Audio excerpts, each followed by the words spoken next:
Hi. I have been gone for a bit. The last few weeks, well, months, have been intense.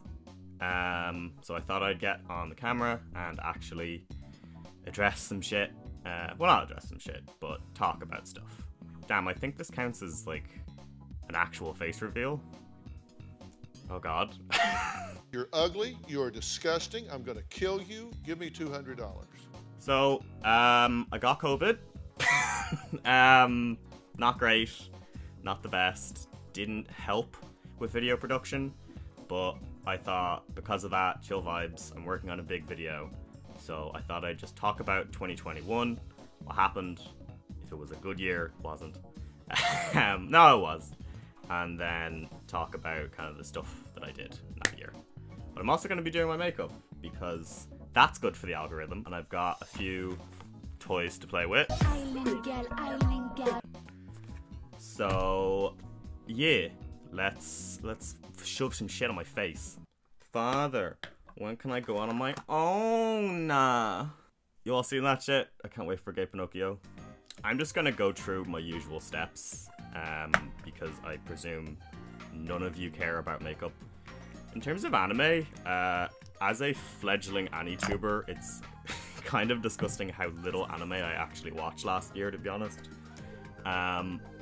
Like, I'm not great at keeping up with stuff, especially considering, like, I mostly just watch YouTube these days, which is a shame, but hey, it is what it is. A lot of, like, actually good stuff released last year, and I didn't watch any of it.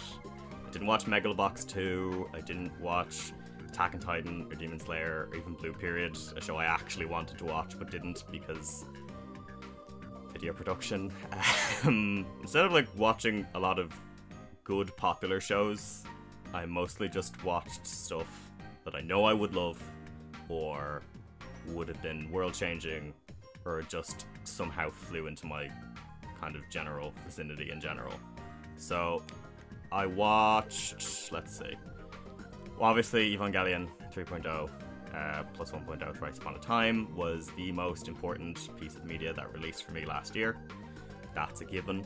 I think you all probably know that by now, considering you watched the video.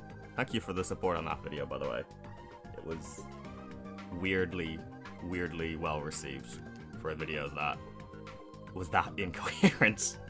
I think I got pretty much everything that I wanted to get out said about Evangelion in that video. It's still stuck with me.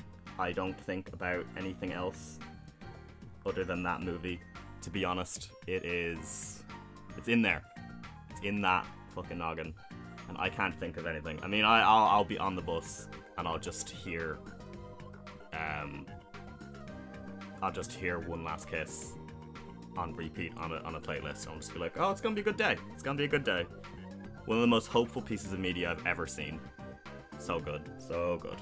I talked a lot about it. I talked a lot about Fooly Cooly. I'm still not going to spoil it because there's no real point. But yeah, I would just say it is still the most amazing film, and I just think about it constantly. It's so good. In terms of the other stuff that I watched, like, that was the one that changed me as a human being. The rest of it was just what I would usually watch if I'm depressed, which is what 2021, baby. I watched Horimiya, however you pronounce it. Horimiya, I think. That was fun. It was, I mean, y'all really loved to hype up that stuff. I watch a lot of, like, very average rom-coms when I'm depressed. I don't really know why, but it filled that niche. It definitely filled that niche, but it didn't particularly do a huge amount for me.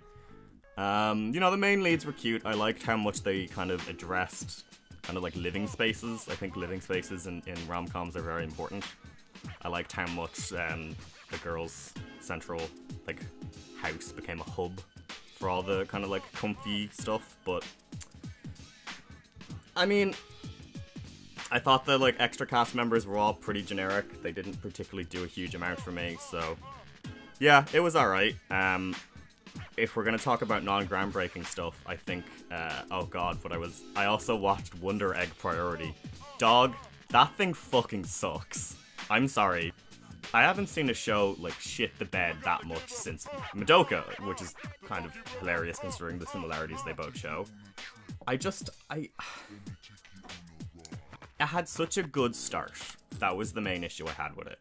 It started so positively, it had so much going on, and then it just got worse and worse and worse until I just couldn't watch it anymore. I have never seen a show that only has 12 episodes break every cardinal rule of, like, actual storytelling. It's insane. It's one of the worst things I've ever seen. And that's really depressing because, like, early on, it had, like, really good audio design, a really cute, interesting world, all the girls had great designs, and then it just divulged into maybe one of the worst left turns I've ever seen for a show. It just... I don't know why you would go that route. With, like, you know, girls being depressed, suicide, it's heavy teens. So why you would go to the worst place imaginable is beyond me, but just watch Flip Flappers instead. It's a better show. It's a lot cuter. Save the best for last, I guess. Yeah, the furry animes that I watched last year. Odd Taxi was...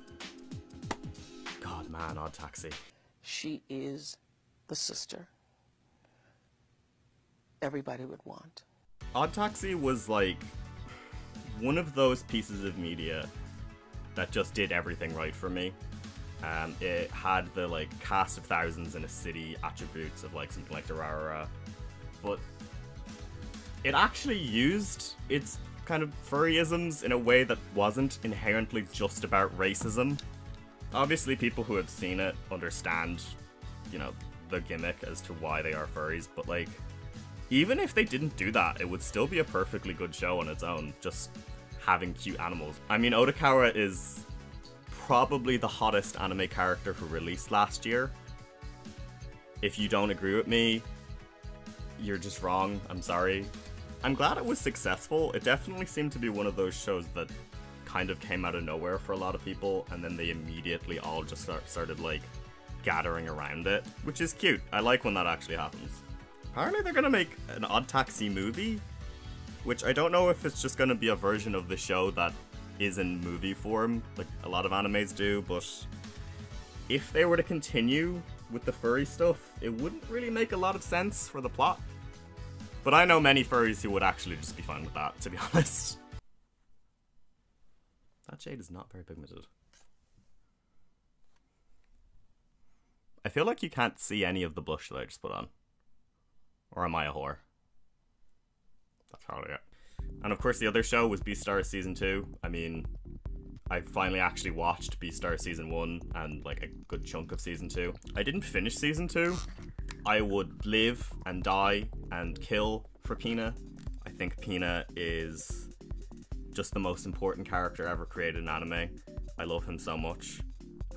Would die for him. This is a Pina stan account. Other than Pina, it was a great season. Like in general, I think Beastars is really doing it for furry representation, which is a weird thing to say because I like that Beastars is a show that is not about racism. It is just about cannibalism. Like that is all it is about. It is barely actually to do with racial stereotypes. It's mostly just to do, are you horny? Are you hungry? That's the whole show. Oh yeah, and Pre Molcar, that show is excellent. If you haven't watched Pre Molcar, watch it. It's so cute.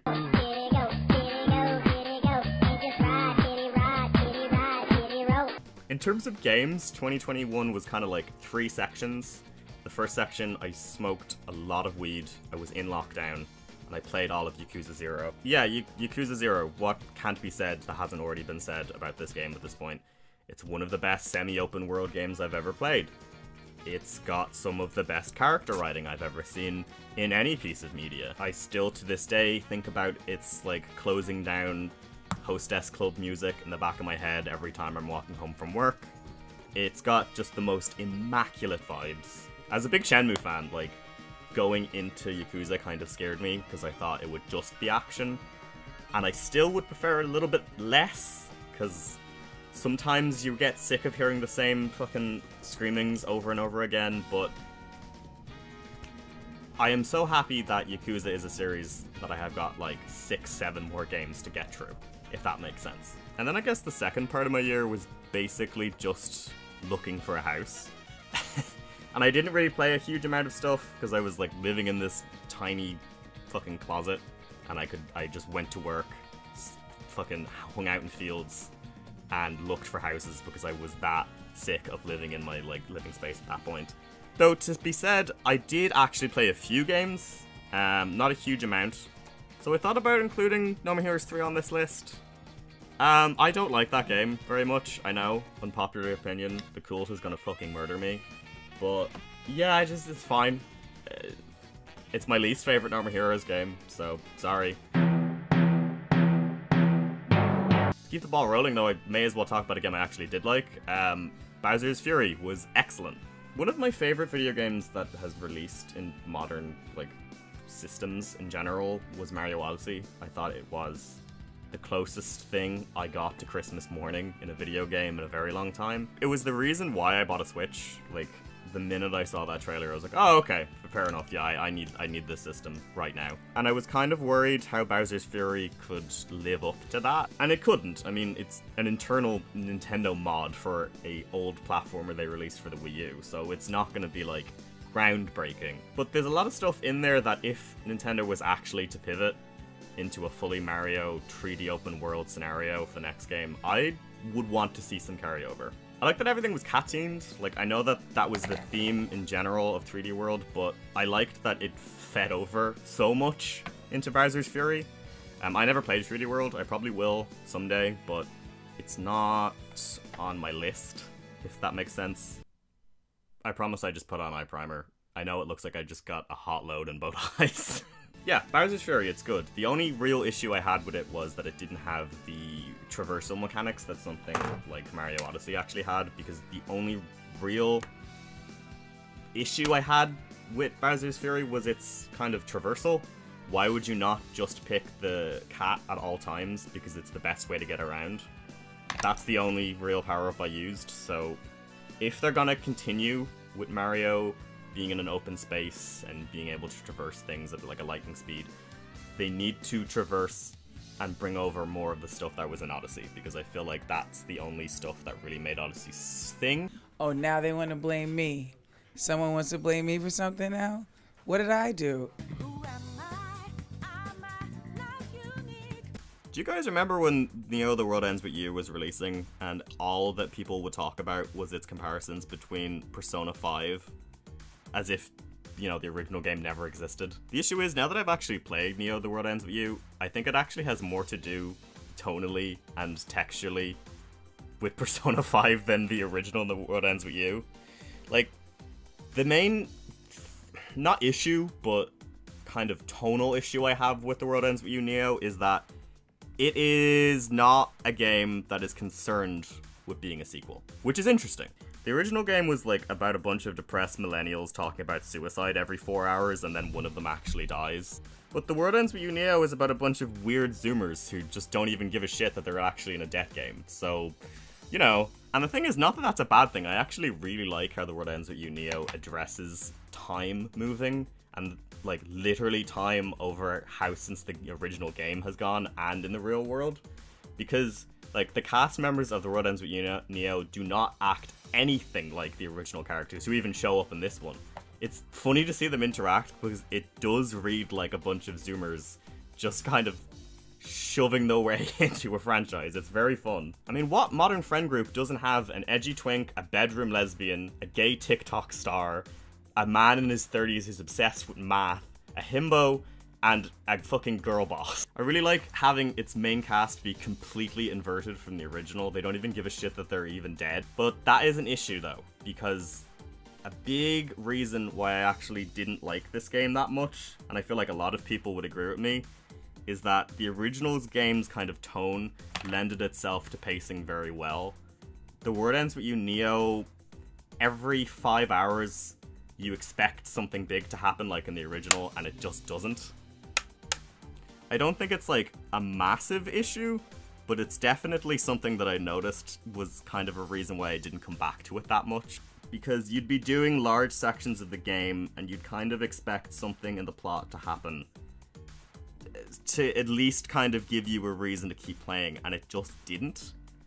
And that doesn't mean the plot is bad by any means, but I don't think it actually kind of worked as well as they thought it would. God, I don't know what I'm doing. I look like a fucking confused 18th century whore. And sadly, that kind of issue also factors into the combat. I don't really think it was as dynamic or well developed as the original games. And you are doing a lot of it, much like the original. So I like it. It's a good game, but I think the fact that I bought it in, last October and still haven't finished it kind of says a lot. Then again, like, I know a lot of people had issue with the original game's release. Like, my roommate fucking hates how that game actually plays in terms of its combat, so what the fuck do I know? I'm just a whole with a lot of opinions.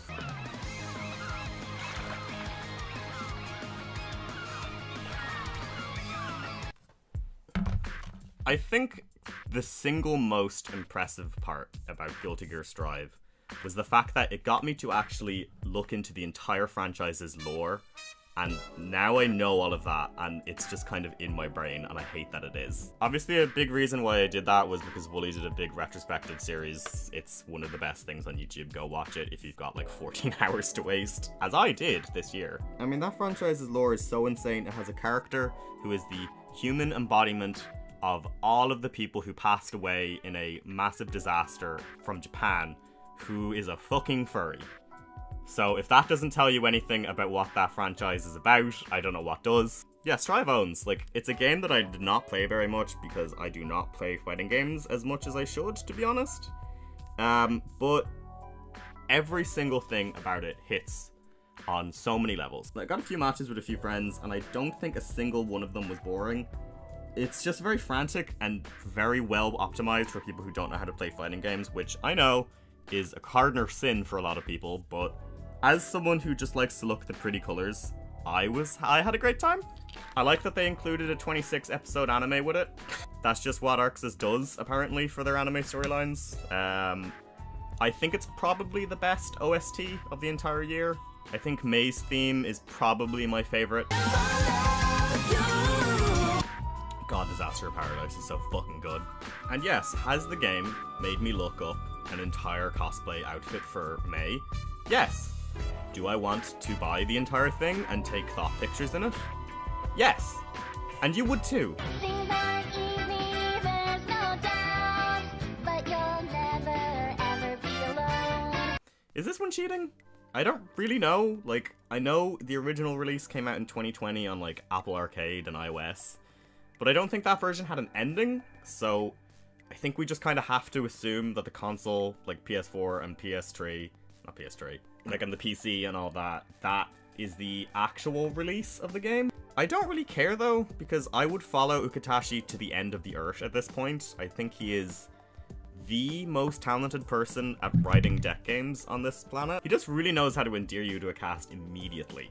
And, like, World Ends Club was no different at all. I freaking loved this game. I think it was the only thing keeping me sane for, like, a month. There is something about the way Ukitoshi writes death games, and especially in this case, because it's not even a death game. No one dies. But he knows how to present characters, and the minute you finish the game, you wish you were still hanging out with them. That is the best way I could describe his games.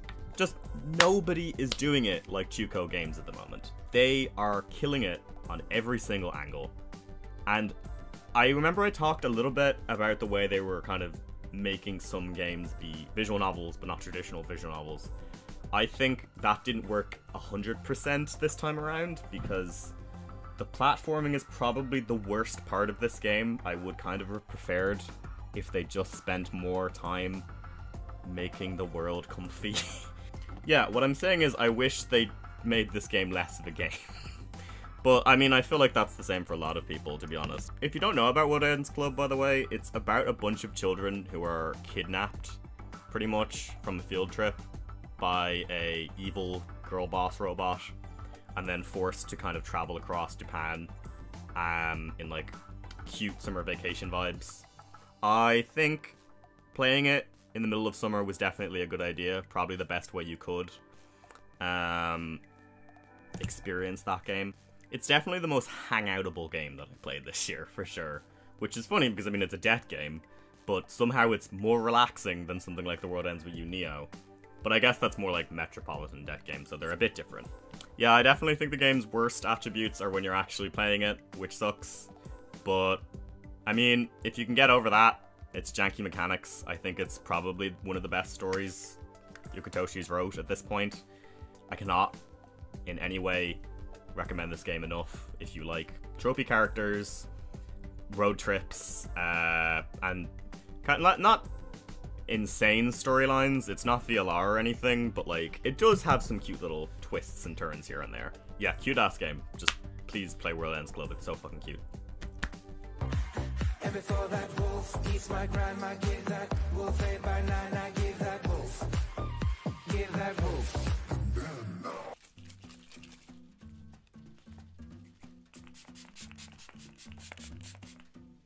I don't even know why I'm setting this makeup. I'm not going anywhere. Oh damn, it's snowing. Well, probably more hail.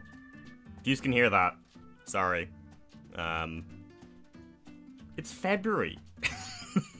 I think out of all the games on this list, Deltarune is probably the game that none of us saw coming. Not that I'm surprised if a Deltarune chapter released on any year, it wouldn't be on my list, but I remember specifically when this game released, almost every one of my like social media angles disappeared. Discord groups were silent. Telegram groups were silent. No one talked for like a week because we were all so enamored by the idea that a Deltarune chapter was going to release, and we had no idea, and I think that's such a magical thing. I think Toby, he's the Beyonce of video games in a way. He can just release a chapter out of nowhere and it can bring the entire video games industry kind of to its knees for like a week more or so. Which, God, I feel so I'm painting my nails. I feel so sorry for Eastward. Like, it is the little game that good, and it just got completely trounced by Deltarune, which is a shame. I'm sure it's good. I didn't play it. I don't know a single human who did. I'll get to that game someday. Maybe, I don't know. Deltarune so far has been an absolute like tour de force of Toby Fox's ability to make worlds that are immediately understandable, but so fresh at the same time. I think it's crazy how he can just take a game and a theme and a cast that is pretty simple, and then only over the course of 2 chapters so far, out of what, 7? He has kind of changed how people think about both his previous game, his work of art, his entire history of making games, fucking Earthbound as well. It's insane what he can do with such a short scope. Hey, Queen. Girl, you have done it again. Constantly raising the bar for us all, and doing it flawlessly. Talking about something like Deltarune at this point, similar to like Yakuza 0, is kind of a challenge because what hasn't already been said. It's one of those games that just kind of exists, and we all have to bow down to it every time we talk about it. Not that it can't be critiqued, but I feel like there's no real point in critiquing it because it is what it is. It's, in a bad way to put it, it's Evangelion for Zoomers and furries, pretty much, because it's consistently going, and it's a piece of media that like we'll be talking about for a long period of time, similar to like how the rebuilds kind of recontextualized Ava and brought it into the modern world, and once again allowed people who are of a younger generation to fall back in love with Ava, like myself as well.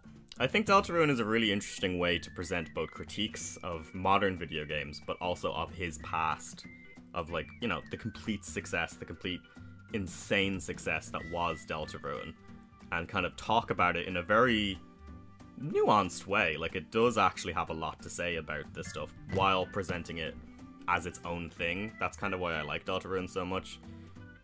Pretty much most of its cast are completely new, You know, this time around we got Queen, who I think is probably the funniest writing Toby Fox has ever done. Without a doubt. I think that shit is... The shit he can get out of prop physical comedy out of a sprite is insane. She's got a point. She's an icon. She's a legend. And she is the moment. Now, come on now. She better fucking get merch. I swear to God.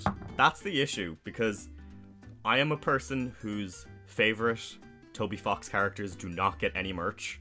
I'm looking at you, Fangamer. There is not an Asgore character plush. There is not an Asgore figure. There's like an Asgore shirt. Like, I know, he's a child murderer, but he's hot. So what am I supposed to do? You need to be locked in prison for a very long time. It'll be interesting to see where Deltarune goes. Like, it's one of those games that's just going to be in the public consciousness for a very long time, and we're just going to have to see where it transfers. I know he has, what, 7 chapters planned, which is insane, and it's only going to get weirder from here, because, I mean, the ending of the last chapter was fucking intense, so I don't know where we're going to go. There isn't really much to say about mechanics that hasn't already been said. The combat's great, the music's great, all bangers. The new outfits in the combat are so cute. I swear to God, I would die for Nurse Rousey. Shit's just really expanding, and it's becoming one of my favorite concurrent long-running franchises at this point, other than stuff like Kingdom Hearts, but I don't know when Kingdom Hearts 4 is going to happen. I don't even think Nomura does. But I'll be very interested to see where Toby is bringing this franchise. Okay, I've finished everything. Well, what now? So? No, I'm saying what now? Real life stuff, I guess. Last year was crazy. I moved out for the first time in my life. It was the best thing I've ever done, and starting this channel for good properly was also the best thing I've ever done. I think the two of them are linked. I have more confidence and happiness than I ever have in my life. I would never have made a video like this in my old house, that's for fucking sure. The channel has done well. You guys like my media, which I'm very confused by. I've probably got into the algorithm twice now, which is insane for an early YouTuber. I don't know if I can do it again, but we'll see. I've got a new video coming up that is... it's romance themed, you know, it is the month of love. So we'll be talking about... we're talking about harems. Specifically gay harems, and I got a lot of guff from some people. Word of wise, this channel isn't gonna become a hentai channel, but it's definitely gonna skirt the edges of that. But yeah, I'm trying to kind of expand what I'm gonna be doing on the channel. It's not all gonna be anime. Obviously, this video is, what, real life, makeup, video games. It's anything I want. I made a TikTok. Because of course I did. There's a few fucking stupid shits on there already, I'm sure. I also made an Instagram. I don't know what Instagram is for. I just post pictures and drawings on it, because that's all I can think to do. Everyone has told me to make one. Obviously, you can support me on Patreon. Please do, because I need to live and eat and buy more hentai. What else is coming up? Obviously the new video, this. I want to ask, do people like these kind of videos? Like, kind of more chill, relaxed, show and tell vibes? Because, like, I had an idea to review those fucking gamer poppers that released, insert there. I think they were taken off the market, so I don't know if I can do that. But we'll see. I look like a fucking cyberpunk whore. It's 3:30 on a Sunday. Why did I do this?